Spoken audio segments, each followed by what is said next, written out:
Во посета на Куба пристигна првиот американски брод за крстарење по повеќе децении. Дел од жителите на Хавана кои се собраа во близина на пристаништето му посакаа топло добре дојде. Време е за заедништво. Време е за мир.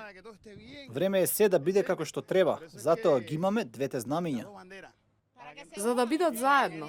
И никогаш да не се разделат повторно. Досегашните закони во Куба забрануваа странци да пристигнуваат во земјата по морски пат. Новие одредби беа укинати пред една недела. Има возможија на околу 700 патници од Соединетите Американски држави да пристигнат во Хавана. Се надевам дека ово е прва посета, а ќе има уште многу. Се надевам дека ова ќе го скрши мразот и ќе одиме напред. Ние кубанците сме многу среќни. Ова е уште еден чекор напред во затоплувањето на односите меѓу двете земји и следува по историската посета на американскиот претседател Барак Обама.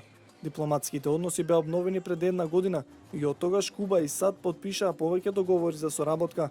Разговорите продолжуваат за решавање на најгорливите теми, како постоењето на американската база Гвантанамо на Куба, целосно подигнување на економските санкции и ослободување на политички затвореници.